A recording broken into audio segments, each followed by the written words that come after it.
About a month ago, I got a request from Jimgo, or GMGO, to test out their $1,600 projector, the N1 Ultra. So let's check out if it can game or if it's lame on your boot sequence. I know that joke was terrible.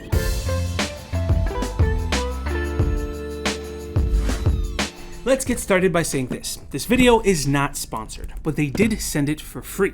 No money exchanged hands, unlike some other YouTubers that I've seen talk about this thing, and there's still some bias because I got it for free, but no creative control was given over to the company.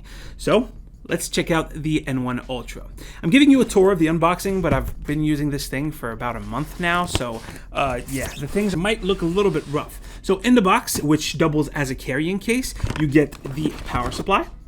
You get a nice Bluetooth 5.0 remote, and of course you get the projector. The first thing you'll notice about this thing is that it can be pointed anywhere. You have 360 degrees of, I believe, what is called yaw, and 135 degrees of pitch, meaning yes, you can shoot it up at the ceiling if you want to. You get two HDMI inputs. One of them has eARC for audio. You have one USB port and a 3.5mm port for extra audio.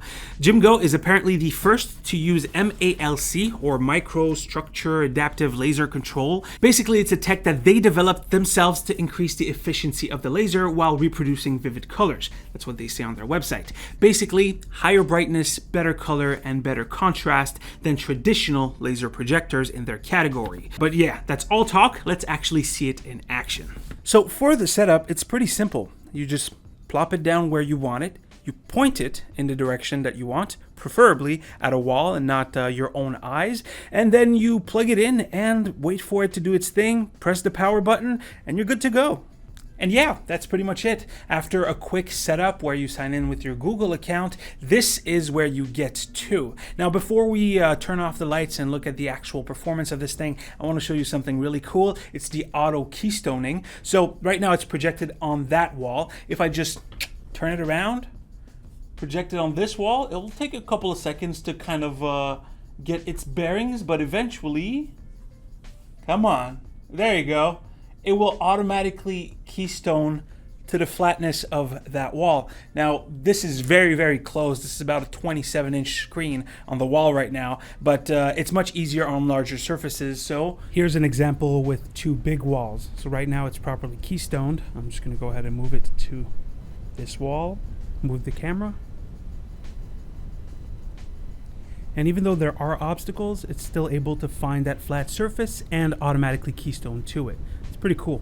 Right now we're looking at a 55-inch screen from about 75 inches of distance. Of course, it is crooked, so if it were dead on, then it would definitely be even bigger. Another thing we can talk about while we're in this lit environment is sound. This thing has an incredible speaker. It is very good. We know what they say, once you go gimp. House.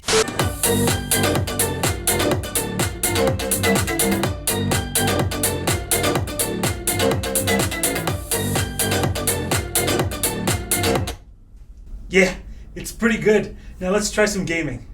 All right, you can barely see me, but this is what we're interested in, right? So this is about 75 inches away from the display, and the display itself is about 73 inches. So it's almost square. It'd be slightly bigger if the projector was dead center, but it is at an angle about maybe 30 degrees. So let's go ahead and play some Doom Eternal.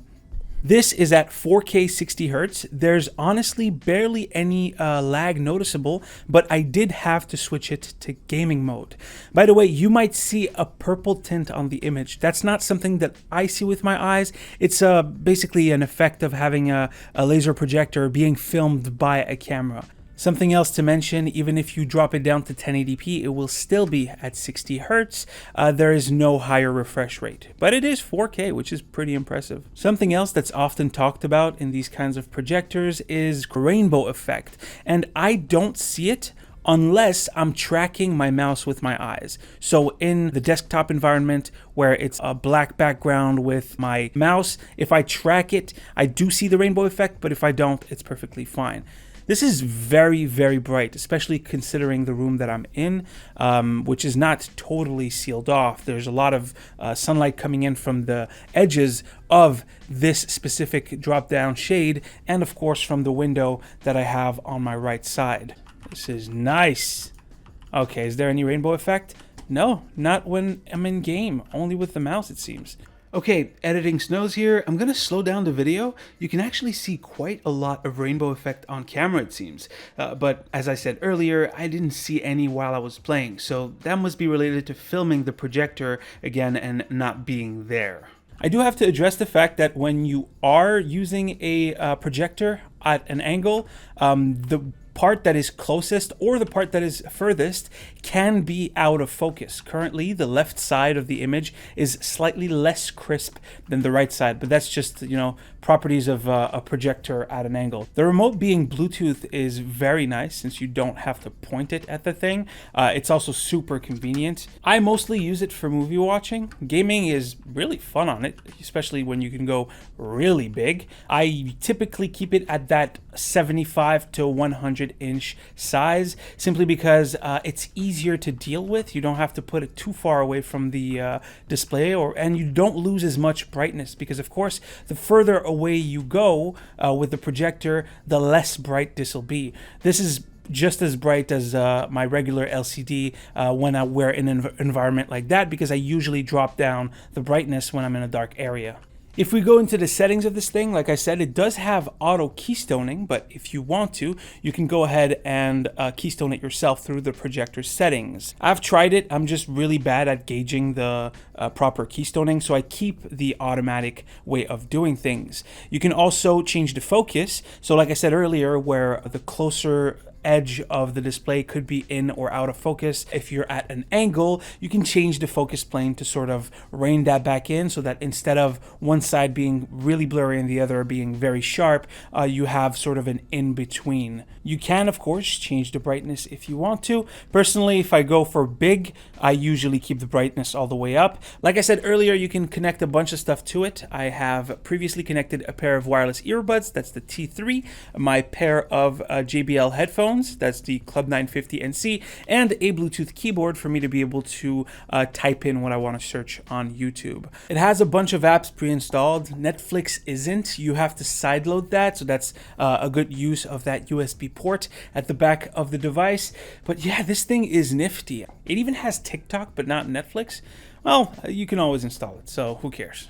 Now look, I'm not a projector guru, neither do I claim to understand all of the intricacies of a projector, but Projector Central is, and they gave this thing a 4 out of 5 star and said that at the Kickstarter discounted price of $19.99, so $2,000, it performs at a much higher level than expected. So I'm not an expert on projectors, but when an authority on the subject says that it's a deal at $2,000 and that now it sells at, well, I'll put the price right on the video because it varies. Well, yeah, it's definitely a deal. Also, I used their calibration setting and it made a huge difference in the color accuracy. So yeah, if you were considering a roly-poly projector screen above your smaller TV, or you wanted to project on a wall at home for movie night, or you wanted a projector that could be on the go, remember, this thing is super light, well, relatively light, and it can be connected and pointed at any surfaces. Grab a couple of friends, couple of beers, go drive to the local hangar, I guess, and project Smash Brothers on the wall if you want to. But anyways, I could see the use in this thing. If you want to read a more comprehensive review, the links will be down below. As usual, stay frosty, my dudes, and I'll see you guys on the next one. Take care. Oh, I didn't do the thing.